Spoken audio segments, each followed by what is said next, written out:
안녕하세요. 헤드헌터 23년 차 박상무입니다. 오늘은 정말 많은 분들이 궁금해하시는 주제를 가져왔습니다. 바로 연봉을 올려서 이직에 성공하는 사람들의 특징인데요. 잡코리아 2024년 직장인 설문조사에 따르면 이직을 고려하는 직장인 중 82.3%가 연봉 인상을 가장 중요한 요소로 꼽았습니다. 하지만 실제로 연봉을 올려서 이직에 성공하는 사람은 그리 많지 않죠. 오늘은 22년간 헤드헌팅 현장에서 직접 경험한 내용을 바탕으로 실제로 연봉을 올려 이직하는 사람들의 14가지 특징을 말씀드리겠습니다. 케이스를 알려드리기 전에 전제사항이 있습니다. 앞으로 언급할 케이스가 절대적인 것은 아니라는 것입니다. 예외적인 사례도 있다는 것입니다. 그리고 채용 기업의 자격 요건을 갖춘 분만이 연봉 인상의 과실을 취할 수 있다는 점이죠. 모두가 그렇지는 않다는 사실입니다. 자, 그럼 시작하겠습니다. 먼저 가장 확실한 케이스부터 말씀드리겠습니다. 첫 번째, 중소기업에서 대기업으로 이동하는 경우입니다.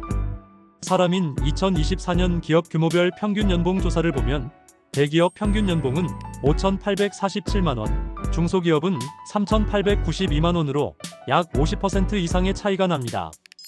물론 예외는 있지만 90% 이상의 경우에서 연봉 상승이 일어납니다. 중소기업이나 벤처기업에서 대기업으로 이동하는 경우입니다. 예외는 존재합니다. 작은 기업의 핵심 인재 경력자 중에 대기업보다 연봉과 처우가 좋은 분이 있기 때문입니다. 하지만 대부분 대기업이 높다는 사실입니다. 두 번째, 중소기업에서 글로벌 외국계 기업으로 이동하는 경우입니다. 외국계 기업의 경우 한국경영자총협회 2024년 임금조사에 따르면 국내 기업 대비 평균 20에서 30% 높은 급여 수준을 보이고 있습니다. 특히 IT, 제약, 금융 분야에서 이런 현상이 두드러집니다. 이 케이스도 헤드헌팅 경험상 대부분 업종이 해당되는 것 같습니다. 세 번째, 독보적인 기술을 보유한 경력자입니다. 특히 요즘 가장 핫한 분야가 AI 관련 인재들이죠. 한국고용정보원 2024년 신직업 전망에 따르면 AI 전문가의 평균 연봉은 1억 2천만 원에서 2억 원까지 다양하며 박사급 AI 인재는 향후 3년간 연평균 25% 이상의 임금 상승이 예상된다고 합니다. IT 박사급, 바이오 박사급 경력자들이 대표적인데요. 이분들은 중소기업이나 벤처기업에 있어도 대기업으로 이직할 때 상당한 연봉 상승을 경험합니다. 가끔은 사이닝 보너스까지 제한받기도 합니다. 네 번째, 타겟이 되는 경력자입니다. 기업들이 새로운 사업부나 신기술 분야에 투자할 때 경쟁사에서 직접 스카우트하는 경우입니다. 이때는 업종에 관계없이 연봉 상승이 일어나며 주로 연구개발이나 마케팅, 영업 직무에서 발생합니다. 채용 기업들이 직접 스카우트하기도 하지만 헤드헌팅을 자주 활용하기도 합니다. 다섯 번째, 전문 연구 요원 기간을 마친 남성 이직자들입니다. 병무청 자료에 따르면 전문 연구 요원으로 복무를 마친 박사급 인력의 약 60%가 기존 직장에서 대기업으로 이직하며 평균 30에서 40%의 연봉 상승을 경험한다고 합니다. 특히 유명 대학 박사급 이직자가 많죠. 현재 기업에서 새로운 연봉 계약으로 핵심 인재로 남기도 하지만 대부분은 대기업으로 이직을 선호하고 있습니다. 여섯 번째, 해외 명문대 출신자들입니다. 졸업 시즌 차이로 인해 일단 작은 기업에서 경력을 쌓은 후 본인의 스펙에 맞는 대기업이나 글로벌 기업으로 이동할 때 보통 20% 정도의 연봉 인상을 경험합니다. 자주 있는 케이스는 아니지만 코로나 팬데믹 이후 조금 늘어난 현상을 목격했습니다. 일곱 번째, 부장급에서 임원급으로 승진 이직하는 경우입니다. 임원진 연봉 공시 자료를 보면 부장급과 임원급 사이에는 평균 50에서 80%의 연봉 차이가 존재합니다. 특히 글로벌 기업이나 대기업 부장급이 같은 규모 기업의 임원으로 이동할 때 20% 이상 인상되는 경우가 많습니다. 대기업에서 중소벤처 기업 임원급으로 이동할 경우도 인상을 해주는 경우가 많습니다.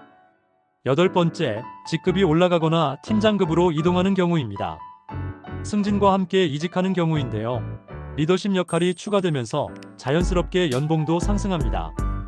이 부분도 글로벌 기업, 대기업, 중소벤처 기업 등 서로 규모가 같은 기업으로 이동하는 경우 연봉 인상이 발생하는 것을 자주 봅니다.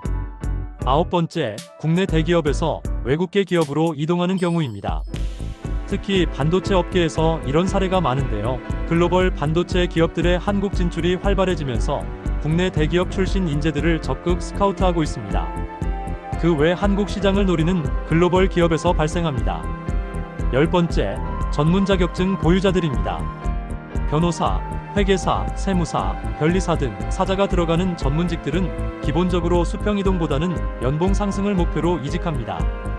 다만 대형 로펌이나 회계법인 출신의 경우는 오히려 일반 기업 이직 시 연봉이 하락할 수 있어 신중하게 결정해야 합니다.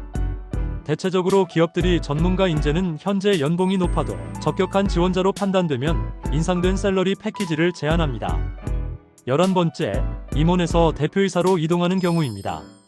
업종과 기업 규모에 관계없이 대표 직책의 상징성 때문에 거의 100% 연봉이 상승합니다.